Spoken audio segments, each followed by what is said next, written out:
ಪ್ರೀತೋಕ್ಷಕರೇ, ಬೇಲಿಯೇ ಎದ್ದು ಹೊಲ ಮೇಯ್ದಂತೆ ಅಂತಕ್ಕಂಥ ಗಾದೆಯನ್ನ ನಾವೆಲ್ಲ ಕೇಳಿದ್ದೀವಿ.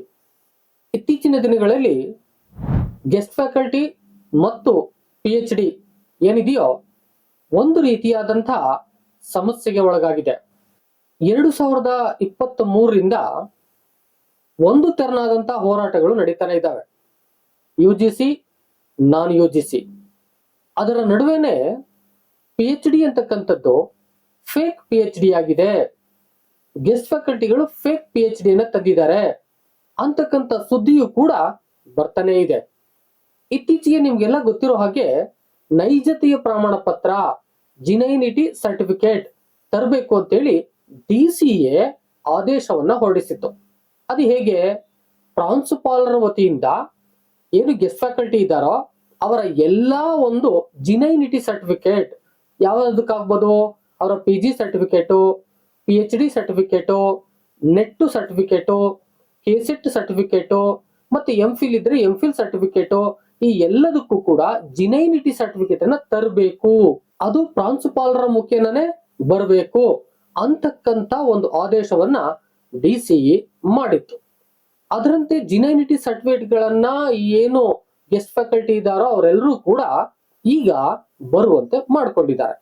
ಅದರಲ್ಲಿ PhD ಸರ್ಟಿಫಿಕೇಟ್ಸ್ ಏನಿದೆಯೋ ಇದಕ್ಕೆ ಸಂಬಂಧಪಟ್ಟಂತೆ ಒಂದಷ್ಟು ಕಾಲೇಜುಗಳಲ್ಲಿ ಈ PhD ಅಂತಕ್ಕಂಥದ್ದೇ ಫೇಕ್ ಆಗಿದೆ, ಆ ಸರ್ಟಿಫಿಕೇಟ್ ಗಳೆಲ್ಲ ಫೇಕ್ ಸರ್ಟಿಫಿಕೇಟ್ಗಳು ಎಂಬುದಾಗಿ DCEಗೆ ಹಲವಾರು ಜನ ತಮ್ಮ ಒಂದು ಅಹವಾಲನ್ನ ಕೊಟ್ಟಿದ್ರಂತೆ. ಆ ಸಂದರ್ಭದಲ್ಲಿ DCE ಇವುಗಳ ಒಂದು ನೈಜತೆ ಆಗ್ಲೇಬೇಕು, ಇದಕ್ಕೆ ಶಿಸ್ತು ಕ್ರಮವನ್ನ ನಾವು ಕೈಗೊಳ್ಳಲೇಬೇಕು ಎಂಬುದಾಗಿ ಒಂದು ಆದೇಶ ಮಾಡುವುದರ ಮೂಲಕ ಪ್ರಾಂಶುಪಾಲರ ಮುಖೇನ ಇದರ ಒಂದು ನೈಜತೆಯು ಕೂಡ ಬರಬೇಕು ಅಂತಿತ್ತು. ಆ ಹಿನ್ನೆಲೆಯಲ್ಲಿ ನೈಜತೆಯ ಪ್ರಮಾಣ ಪತ್ರಗಳು ಬಂದು ಈ ಡಿಗ್ರಿ ಕಾಲೇಜ್ಗಳನ್ನ ತಲುಪ್ತಾ ಇದ್ದಾವೆ. ಅಂಥದ್ದೇ ಸಂದರ್ಭದಲ್ಲಿ ಈ ನೈಜತೆಯ ಪ್ರಮಾಣ ಪತ್ರ ಬಂದು ಏನು ಡಿಗ್ರಿ ಕಾಲೇಜ್ಗೆ ತಲುಪಿದಾವೋ ಅಂಥ PhD ನೈಜತೆಯ ಪ್ರಮಾಣ ಪತ್ರಗಳಲ್ಲಿ ಮತ್ತೂ ನೈಜತೆ ಇಲ್ಲ ಅಂತಕ್ಕಂಥ ಸುದ್ದಿ ಓಡಾಡ್ತೋ. ಈಗೇನ್ ಮಾಡೋದು?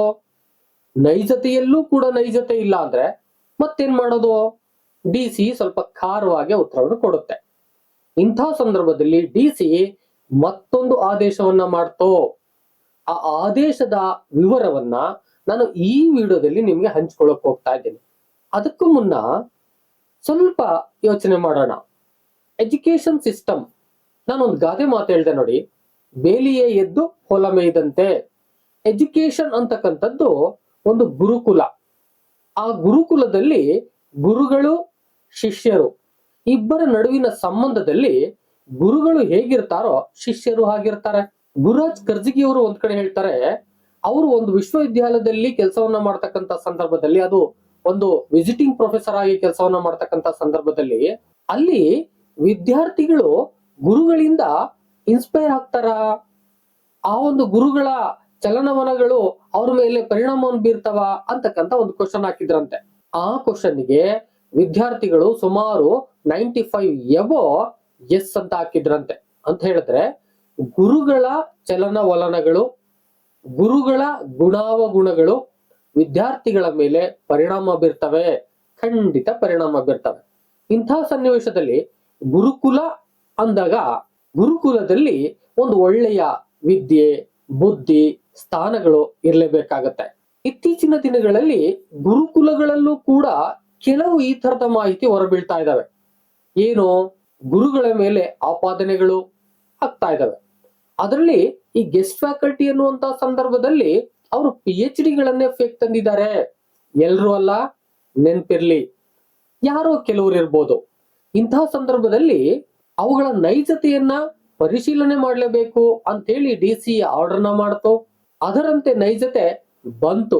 ಆದ್ರೆ ಬಂದಂತ ನೈಜತೆಯು ಕೂಡ ನೈಜವಾಗಿಲ್ಲ ಅಂತಕ್ಕಂತ ಒಂದು ಮಾತುಗಳು ಬರ್ತಾ ಇದ್ದಾವೆ. ಇದು ದುರಂತವೇ ಸರಿ. ನೀವು ಹೇಳಿ, ಒಂದು ವಿದ್ಯಾರ್ಥಿ ತಪ್ಪನ್ನು ಮಾಡಿದ್ರೆ ತಿದ್ದೋದು ತಂದೆ ತಾಯಿಗಳು, ಗುರುಗಳು. ಈ ಸಮಾಜದಲ್ಲಿ ತಂದೆ ತಾಯಿಯನ್ನ ಹೊರತುಪಡಿಸಿದರೆ ಗುರುಗಳಿಗೆ ಮುಖ್ಯವಾದ ಸ್ಥಾನ ಇದೆ. ಒಮ್ಮೊಮ್ಮೆ ತಂದೆ ತಾಯಿಗಳಿಗಿಂತಲೂ ಕೂಡ ಮಿಗಿಲಾದ ಸ್ಥಾನ ಗುರುಗಳಿಗಿರುತ್ತೆ.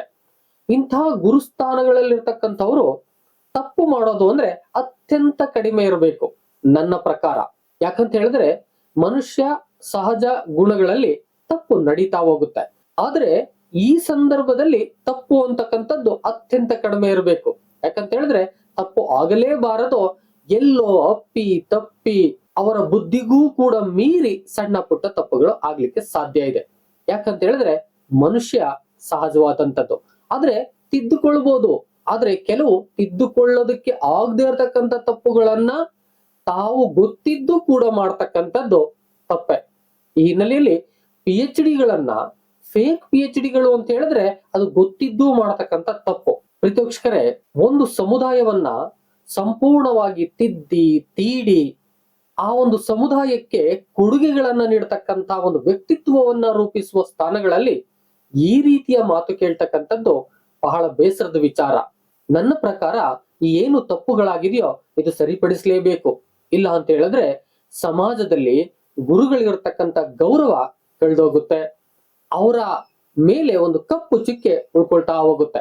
ಆ ದಿಸೆಯಿಂದಾಗಿ ಈ ಒಂದು ತಪ್ಪುಗಳನ್ನ ಸರಿಪಡಿಸ್ಲಿಕ್ಕೆ DCE ಯಾವ ಕ್ರಮಗಳನ್ನ ತೆಗೆದುಕೊಳ್ಳುತ್ತೋ ಅದು ಖಂಡಿತ ಆಗ್ಬೇಕು. ಜೊತೆಗೆ ಗುರು ಸಮುದಾಯ ಅಂತಕ್ಕಂಥದ್ದು, ಶಿಕ್ಷಕ ಸಮುದಾಯ ಅಂತಕ್ಕಂಥದ್ದು ಖಂಡಿತ ಈ ತರದ ಘಟನೆಗಳನ್ನ ಮರುಕಳಿಸದಂತೆ ನೋಡ್ಕೋಬೇಕಾಗಿದೆ. ನಾನು ಬಹಳ ಹಿಂದೆನೆ ಒಂದು ವಿಡಿಯೋನು ಮಾಡಿದ್ದೆ, ಅದರಲ್ಲೂ ಇದೇ ಮಾತನ್ನು ಹೇಳಿದ್ದೆ. ಆದ್ರೆ ಇದು ಮತ್ತೆ ಮತ್ತೆ ಬರ್ತಾ ಇದೆ. ಇದೊಂದು ರೀತಿಯಲ್ಲಿ ಈ ಒಂದು ಗುರು ಸಮುದಾಯ ತಲೆ ತಗ್ಗಿಸುವ ಒಂದು ಸನ್ನಿವೇಶ ಆಗುತ್ತೆ.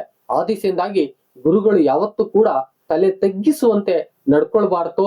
ಆ ಹಿನ್ನೆಲೆಯಲ್ಲಿ ಈ ತರದ ಘಟನೆಗಳು ಮರುಕಳಿಸಬಾರ್ದು. ಆ ತರ ನೋಡ್ಕೊಳ್ಳೋದು ಬಹಳ ಉತ್ತಮ ಅಂತ ಹೇಳ್ತಾ, ಏನು DCE ಆರ್ಡರ್ ಮಾಡಿದ್ಯೋ ಅದನ್ನ ಸಂಕ್ಷಿಪ್ತವಾಗಿ ನಿಮ್ಗೆ ಹೇಳಕ್ ಹೋಗ್ತಾ ಇದ್ದೀನಿ ನೋಡಿ. ಪ್ರೀತಿವೀಕ್ಷಕರೇ, DCE ಒಂದು ಆದೇಶವನ್ನ ಮಾಡಿಲ್ಲ, ಆರ್ಡರ್ನ ಮಾಡಿಲ್ಲ, ಒಂದು ಸೂಚನಾ ಪತ್ರವನ್ನ ಮಾಡಿದೆ. ಏನಂತ ಹೇಳಿದೆ? ಅತಿಥಿ ಉಪನ್ಯಾಸಕರ PhD ಅಂಕಪಟ್ಟಿ ಅಥವಾ ಪ್ರಮಾಣ ಪತ್ರಗಳ ನೈಜತೆ ಕುರಿತು ಅಂತ ಹೇಳಿದೆ. ಇದರಲ್ಲಿ 2025-26ನೇ ಸಾಲಿನ ನಡೆದ ಅತಿಥಿ ಉಪನ್ಯಾಸಕರ ಆಯ್ಕೆ ಪ್ರಕ್ರಿಯೆಯಲ್ಲಿ ಆನ್ಲೈನ್ ಕೌನ್ಸಿಲಿಂಗ್ ಮೂಲಕ ಕಾಲೇಜು ಆಯ್ಕೆ ಮಾಡಿಕೊಂಡಿರುವ ಅತಿಥಿ ಉಪನ್ಯಾಸಕರು ಸಂಬಂಧಪಟ್ಟ ಕಾಲೇಜುಗಳಲ್ಲಿ ಕರ್ತವ್ಯಕ್ಕೆ ವರದಿ ಮಾಡಿಕೊಂಡಿರುತ್ತಾರೆ.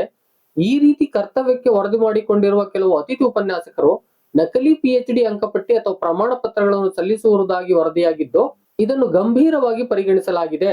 ಆದ್ದರಿಂದ ಕೆಳಕಂಡ ಕಾಲೇಜುಗಳಲ್ಲಿನ ಅತಿಥಿ ಉಪನ್ಯಾಸಕರ PhD ಅಂಕಪಟ್ಟಿ ಅಥವಾ ಪ್ರಮಾಣ ಪತ್ರಗಳ ನೈಜತೆಯ ಪರಿಶೀಲನೆಗೆ ಸಂಬಂಧಿಸಿದಂತೆ ಅತಿಥಿ ಉಪನ್ಯಾಸಕರು ಹಾಗೂ ಪ್ರಾಂಶುಪಾಲರು ಕಡ್ಡಾಯವಾಗಿ ಕೆಳಕಂಡ ದಾಖಲೆಗಳೊಂದಿಗೆ ದಿನಾಂಕ 31/1/2025 ಪೂರ್ವಾಹ್ನ 11:30ಕ್ಕೆ ಕಾಲೇಜು ಶಿಕ್ಷಣ ಇಲಾಖೆಯ ಕೇಂದ್ರ ಕಚೇರಿ, ಉನ್ನತ ಶಿಕ್ಷಣ ಸೌಧ, ಶೇಷಾದ್ರಿ ರಸ್ತೆ, ಬೆಂಗಳೂರು ಇಲ್ಲಿ ಖುದ್ದಾಗಿ ವಿಚಾರಣೆಗೆ ಹಾಜರಾಗುವಂತೆ ಸೂಚಿಸಲಾಗಿದೆ.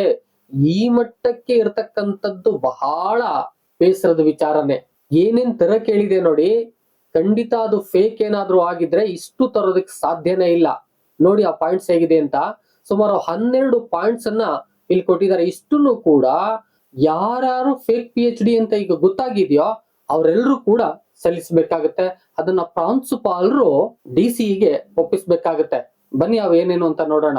1 provisional registration copy, 2 guide allotment or supervisor appointment letter, 3 research advisory committee constitution order, 4ನೇದು course work completion certificate or course work mark statement or grade sheet, 5 permanent registration copy, 6 half yearly progress reports, 7 public viva notification, 8 PhD thesis hard copy, 9 final viva voce notification, 10 award notification or provisional degree certificate, 11 PhD degree certificate, 12 genuine certificate.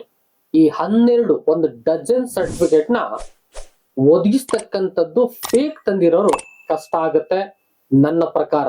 ಪ್ರೀತಿವೀಕ್ಷಕರೇ, ಒಂದು 10 ಕಾಲೇಜುಗಳಿಗೆ already ಈ ಒಂದು ಸೂಚನಾ ಪತ್ರವನ್ನ DCE ಕಳಿಸ್ಕೊಟ್ಟಿದೆ. ನಾನು ಇಲ್ಲಿ ಯಾವ college ಯಾರು ಅಂತಕ್ಕಂಥದ್ದನ್ನ ಮೆನ್ಷನ್ ಮಾಡೋದಿಲ್ಲ. ನಿಮ್ಗೆ ಬೇಕಿದ್ರೆ DCE ಒಂದು ಸೂಚನಾ ಪತ್ರ ಇದೆ, ಅದನ್ನ ನೀವು ನೋಡ್ಕೋಬಹುದು. ಪ್ರೀತಿವೀಕ್ಷಕರೇ, ಇದ್ರ ಬಗ್ಗೆ ನಿಮ್ಮ ಅಭಿಪ್ರಾಯವನ್ನ ತಪ್ಪದೆ ಕಾಮೆಂಟ್ ಮಾಡಿ. ವಿಡಿಯೋ ಇಷ್ಟ ಆಗಿದ್ರೆ ಒಂದು ಲೈಕ್ ಮಾಡಿ.